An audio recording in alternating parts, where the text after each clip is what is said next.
Selamat datang dan ikuti saya sebagai Realme 16 Pro asli, dan di video ini saya akan membahas unboxing-nya, bersama dengan sekilas tampilan perangkat, spesifikasi, kualitas build, dan sebagainya. Dan saya juga akan memberikan pendapat umum saya tentang perangkat ini sendiri, serta apakah perangkat ini layak dengan harga yang akan dibanderol oleh Realme.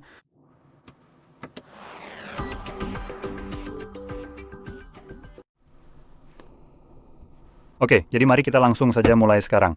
Sebelum saya benar-benar membukanya, saya ingin cepat memberikan sedikit penjelasan. Saya tidak disponsori oleh perusahaan manapun. Jadi apa yang akan saya katakan tentang perangkat ini benar-benar murni opini dan kesan pertama saya sendiri, dan sama sekali tidak dipengaruhi oleh apapun. Jadi, saya bisa saja sejujur-jujurnya terhadap perangkat ini dan kamu tahu, mengatakan apapun yang saya mau tentangnya. Tanpa harus khawatir akan ada konsekuensi apapun, seperti perusahaan yang mungkin tidak suka dengan itu. Dan nanti ke depannya, kalau mereka tidak mau berbisnis, ya mereka tidak akan berbisnis dengan saya. Jadi langsung saja kita mulai. Jelas dengan penjelasan tadi, kamu pasti sudah paham. Apapun yang akan saya katakan nanti benar-benar jujur dan langsung apa adanya. Tidak akan ada yang namanya memaniskan sesuatu yang sebenarnya kamu tahu, oh ini bagus, padahal jelek. Hal seperti itu tidak akan ada di sini. Jadi langsung saja, mari kita buka saja. Ada beberapa informasi di bagian belakang sini, tapi akan saya abaikan. Saya akan membahas ini tanpa videonya juga. Jadi mari kita buka. Berdasarkan ketebalan kotaknya, kamu pasti sudah bisa menebak tak ada charger di sini. Lagi pula, buat apa menyertakannya? Bukan berarti perangkat ini tak butuh daya. Tidak sama sekali. Sekarang perangkat-perangkat ini berjalan seperti sulap di udara. Jadi ya, jelas kamu harus membeli charger terpisah untuk ini, karena kalau tidak kamu hanya punya batu bata kecil yang keren, yang harganya mungkin ya sedikit terlalu mahal. Selanjutnya di dalam sini, kita dapat kabel tipe A ke tipe C dan sebuah casing silikon. Sekarang saya ingin menyoroti bahwa beberapa perusahaan memang menyertakan casing silikon. Jelas yang satu ini juga menyertakan, tapi saya bukan penggemar terbesar dari casing bening. Saya lebih suka yang abu-abu seperti yang finishing matte, dan alasannya adalah casing silikon itu seperti yang ini. Akan berubah warna menjadi kekuningan yang agak menjijikkan dan kelihatannya seperti kamu merendamnya di air kencing. Jadi, awalnya terlihat bagus, tapi beberapa bulan kemudian, Anda mungkin ingin menggantinya dengan sesuatu yang sedikit, kurang menjijikkan. Jadi, mari kita pasang perangkatnya dan, entah kenapa perangkat ini memberi saya sedikit kesan seperti iPhone. Saya tidak tahu apakah ini kamera belakangnya atau apa, meskipun saat ini iPhone memiliki semacam peningkatan pada kreativitas kamera belakangnya. Pokoknya, jadi tampilan di sini begitu benar-benar muncul sepenuhnya, dengan bezel dan semua hal lainnya adalah layar berukuran 6,78 inci dengan resolusi 1272 kali 2772 piksel. Ini adalah layar AMOLED. 1 miliar warna, kecepatan refresh 144 Hz, bersertifikasi HDR10+, dan kecerahan puncak, berapa? 6500 nits. Oke. Anda mungkin memerlukan kacamata hitam untuk menggunakan perangkat ini jika Anda berencana untuk menyetelnya ke tingkat kecerahan maksimal. Yesus. Oke. Jadi tampilan di sini sebenarnya cukup bagus. Tidak akan saya bahas panjang lebar tentang itu. Kami memiliki kepadatan piksel layar sebesar 450 piksel per inci. Selain itu, rasio layar terhadap bodi hampir 90%. Meskipun sebenarnya tidak sampai 90%, tapi tampilannya memang sangat bagus, sebanding dengan perangkat yang punya rasio layar di atas 90%. Saya juga kurang tahu kenapa begitu. Tapi ya, tampilannya memang bagus. Bezel di sini juga cukup tipis. Dan untuk perbandingan, biar saya keluarkan ponsel yang saya pakai sehari-hari dan nyalakan mode terang di sana. Jadi ini adalah Samsung S25. Sekarang, kamu bisa lihat bezel di sini juga tidak jauh lebih tebal. Saya mau kasih tahu, saya memang pakai casing di ponsel saya. Kamu bisa lihat ada lingkaran kecil di sekitar kamera di sini. Jadi ini adalah bagian dari tempered glass yang memang punya bezel seperti ini. Ini meningkatkan atau lebih tepatnya menurunkan rasio layar ke bodi. Jadi biasanya sekarang layarnya sedikit lebih besar, memakan sedikit lebih banyak ruang, dan bezelnya terlihat lebih kecil. Tapi itu perbedaannya sangat minimal, kamu tahu, benar-benar sangat kecil. Dan tetap saja, Yang satu ini kelihatan sangat bagus, apalagi kalau mengingat saya membandingkannya dengan apa yang Samsung anggap sebagai flagship. Jadi untuk tampilan di sini, menurut saya ini benar-benar kelas atas. Sekarang kalau kamu membaliknya ke bagian belakang, sekilas terlihat seperti ada setup 3 kamera, tapi saya sendiri sudah cukup skeptis soal itu. Kalau dilihat-lihat, ini sebenarnya tidak benar-benar terlihat seperti kamera, cuma seperti titik saja. Dengan sedikit efek mengkilap di dalamnya, bukan kamera. Dan mari kita lihat apakah saya benar. Berdasarkan GSM Arena saya memang benar. Sekarang saya benar-benar tidak suka dengan omong kosong seperti ini. Saya benar-benar mengecam hal ini. Karena kalau sebuah perusahaan punya keberanian untuk menaruh sesuatu yang palsu di belakang demi menipu kamu, apalagi yang mereka coba tipu dari kamu.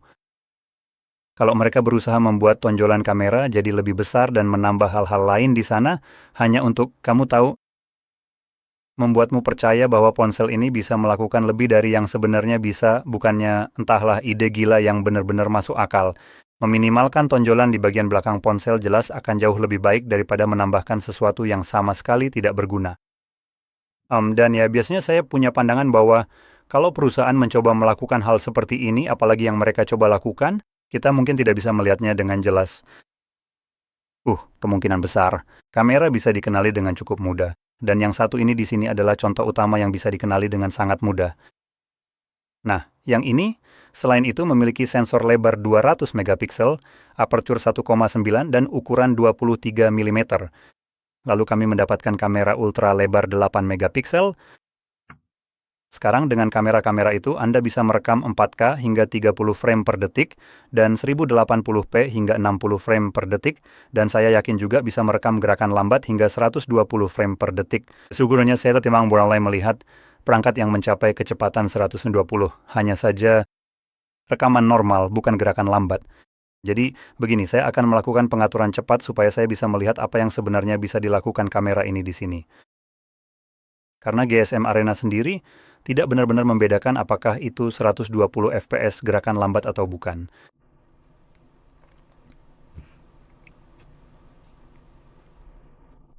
Jadi mari kita selesaikan pengaturan ini dengan cepat, dan sambil saya lakukan, mungkin saya akan menurunkan exposure pada kamera sedikit saja. Nah, begitulah.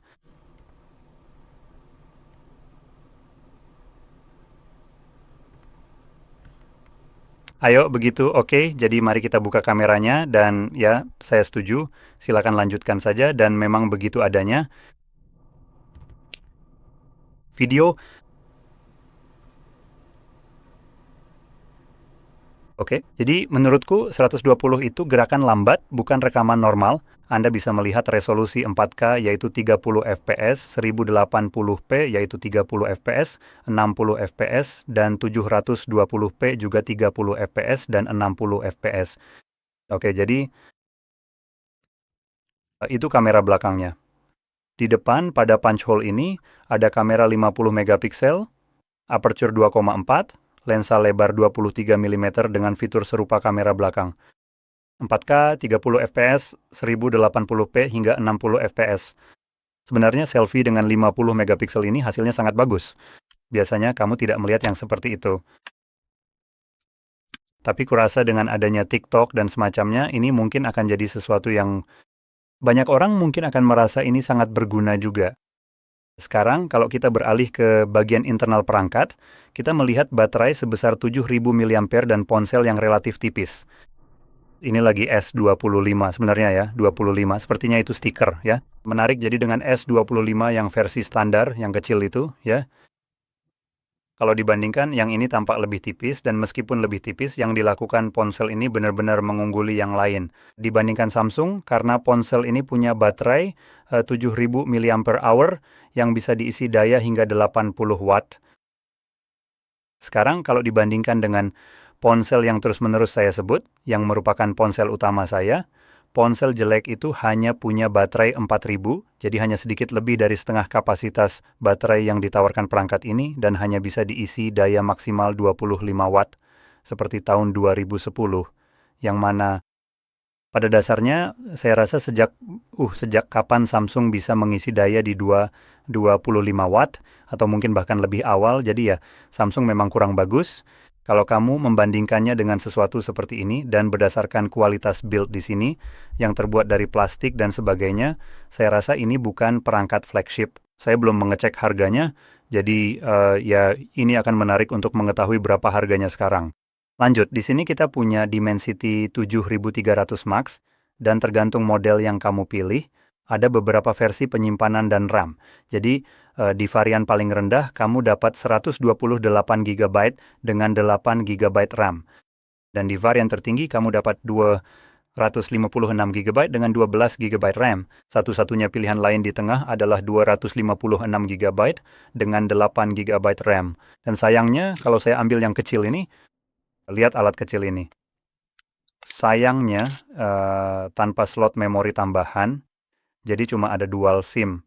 Kalau butuh lebih dari 128 GB, pilih yang 256 karena kamu tidak bisa dapat lebih dari itu.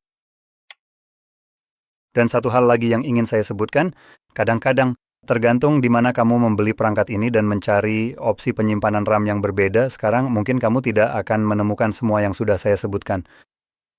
Itu sesuatu yang saya perhatikan di sisi saya. Misalnya, di Polandia, tempat asal saya, kadang-kadang ponsel ini yang seharusnya punya beberapa varian berbeda. Contohnya, di Polandia, yang kadang-kadang bisa saya temukan hanyalah varian paling tinggi saja. Jadi, misalnya, saya hanya akan melihat varian 256 dengan 12 GB RAM dan tidak ada yang lain yang menurut saya agak aneh. Tapi saya ingin menekankan bahwa tergantung dari mana asalmu, kamu mungkin akan melihat lebih sedikit pilihan daripada yang saya sebutkan, dan itu akan bergantung pada tempat tinggalmu. Oke, jadi mari kita lihat apakah ada hal lain yang ingin saya cek. Baiklah, harga dari perangkat ini. Mari, kita cek dengan cepat sekarang, dan perangkat ini harganya sekitar kalau dipikir-pikir yang paling murah itu sebenarnya adalah varian Pro Plus ya. Kamu bisa langsung coba cek sendiri saja di sana, karena pada dasarnya platform ini benar-benar seperti Amazon versi Polandia yang sangat populer itu. Dan itu mungkin akan jadi indikasi harga yang paling akurat. Dan saya sempat melihat seharga Rp1.800 dari beberapa penjual biasa yang ada di sana, sembari mencoba mencari tahu apakah mungkin kalau ada yang jauh lebih murah lagi.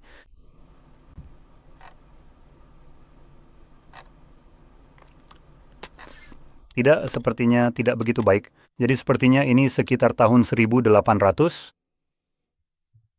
sekarang tahun 1800. Saya ingin menunjukkan bahwa ada seharga 1.500 bukan 1.800. Sekarang saya berbicara tentang PLN bukan dolar atau semacamnya. Jadi itu lebih dekat dengan misalnya $1 itu sekitar 3,6 PLN. Jadi ini akan setara dengan, mari kita cek dengan cepat.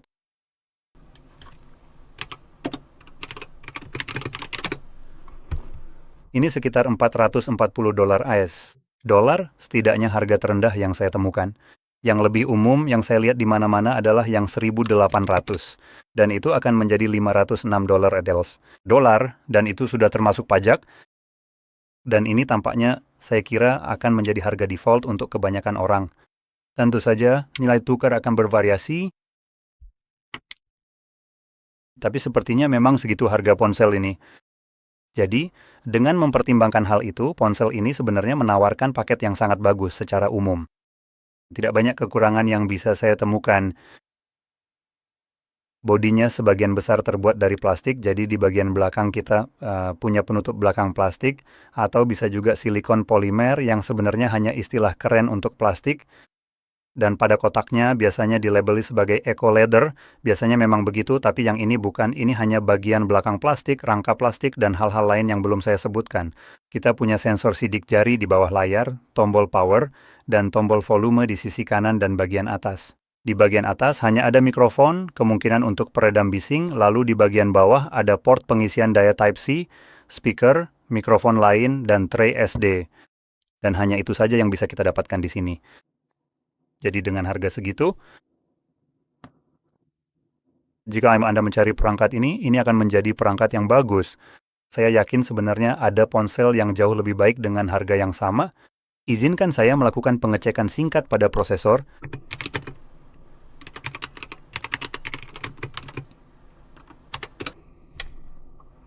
Pergi sana Google.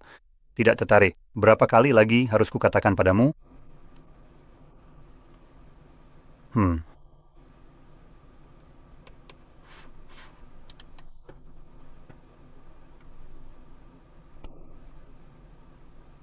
oke. Jadi, yang terbaik yang bisa saya temukan sebagai perbandingan adalah Dimensity 7300X, bukan yang Max. Oh, tapi karena pada dasarnya keduanya adalah jenis rak yang sama. Saya rasa ini masih merupakan perbandingan yang cukup akurat, dan saya membandingkannya dengan Snapdragon 8 Elite. Nah, bagi sebagian orang ini mungkin tampak seperti ide yang bodoh, dan dalam keadaan normal itu mungkin benar, karena misalnya 8 Elite adalah prosesor di ponsel flagship dari Samsung. Penawaran tertinggi dari Samsung hadir dengan prosesor ini. Nah, dalam kasus ini saya pada dasarnya membandingkan perangkat flagship dengan ponsel kelas menengah. Ini harganya sekitar $500, jadi itu menempatkannya di kelas menengah. Tapi disinilah muncul keuntungan kecil yang menarik, bahwa kita punya persaingan, dan persaingan itu benar-benar datang dari sisi ini. Dari Xiaomi. Lebih tepatnya Poco F8 Pro dan Ultra, dan keduanya akan sangat bagus. Saya rasa Ultra harganya sekitar $700, jadi mungkin bukan pilihan terbaik. Jika kita ingin tetap di kisaran harga yang sama, tapi Pro di sisi lain harganya sama pada dasarnya. Dan perangkat itu hadir dengan prosesor 8 Elite. Selain itu, perangkat ini memiliki pengisian daya 100 watt dengan baterai 6200 mAh. Layarnya kurang lebih sama dengan refresh rate yang lebih tinggi. Jadi input sentuhan jauh lebih cepat terdaftar dan diperbarui. Layar memperbarui jauh lebih sering untuk input-input tersebut. Perangkat ini juga sudah dilengkapi dengan Dolby Vision, layar bersertifikat. Artinya jika Anda menonton sesuatu di Netflix yang mendukung Dolby Vision, maka bisa ditampilkan di perangkat ini. Kamera ini bukan kamera palsu seperti di sini. Kita dapat kamera ganda 50.8 MP wide dan telefoto, serta 8 MP ultra wide yang bisa merekam 4K next to FPS dan 8K 30 FPS. Jadi, dengan harga sama, Anda dapat perangkat jauh lebih baik dan lebih saya rekomendasikan dibanding yang ini. Seperti yang saya katakan, sebenarnya tidak ada yang benar-benar salah dengan perangkat ini, karena ini adalah ponsel yang cukup bagus. Tapi karena ada persaingan, dan persaingannya di sini sedikit lebih sengit, terutama dari Xiaomi Poco F8 Pro, jelas perangkat ini sebenarnya sudah seperti mati sebelum sempat bersaing, dan perlu diingat, Poco dirilis pada 26 November 2025. Sedangkan ponsel ini di sisi lain dirilis pada 6 Januari 2026. Jadi mereka punya beberapa bulan untuk menghasilkan perangkat yang lebih baik agar bisa bersaing lebih baik. Namun ternyata tidak demikian. Ini adalah ponsel yang lebih lambat dengan spesifikasi yang lebih buruk pada harga yang pada dasarnya sama dengan Xiaomi. Dan jelas, karena Xiaomi ada, saya tidak benar-benar merekomendasikan perangkat ini hanya karena kamu bisa mendapatkan nilai yang jauh lebih baik untuk uangmu dengan penawaran yang lebih bagus. Mulai dari kemampuan kamera, seberapa cepat pengisian dayanya, hingga seberapa cepat perangkat itu sendiri dengan prosesornya, dan juga memiliki sertifikasi tambahan seperti Dolby Vision. Itu jelas akan menjadi alternatif yang sangat baik. Sekarang, beberapa kekurangannya saya memang ingin, jadi saya akan sebutkan kekurangannya ya. Jadi Xiaomi hadir dengan baterai yang lebih kecil, yaitu 6200 mAh dibandingkan 7000 mAh yang ada di sini. Hal lain, juga tidak ada penyimpanan eksternal, dan kita punya 256 GB sebagai varian dasar, dan setengah terabyte sebagai opsi kedua. Keduanya memiliki RAM 12 GB, jadi itu sebenarnya peningkatan lagi untuk Xiaomi dengan RAM lebih besar, dengan harga yang kurang lebih sama, omong-omong. Hal lain lagi, tingkat kecerahan layar di sini. Kabarnya layarnya memiliki rating 6000 atau 6500. Saya rasa, ya, 6500 nits untuk tingkat kecerahannya. Sementara Poco hanya mencapai 3500. Sekarang, sejujurnya saya tidak tahu seberapa dekat tampilan ini sebenarnya dengan angka 6500 itu. Saya tidak punya peralatan apapun, dan secara default, mari kita lihat apakah saya bisa pergi. Tidak, saya tidak mau kartu. Kamu gila ya. Saya hanya ingin tingkat kecerahan yang saya inginkan, dan saya pakai senter di sini. Dan Anda bisa melihat bahwa suasananya semakin cerah. Ini seperti menjadi jauh lebih terang. Mari kita atur ke pengaturan maksimal dan lihat apakah cahayanya menjadi lebih terang.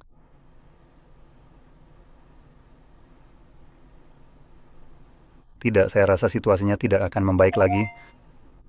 Hentikan. Hentikan itu. Demi Tuhan.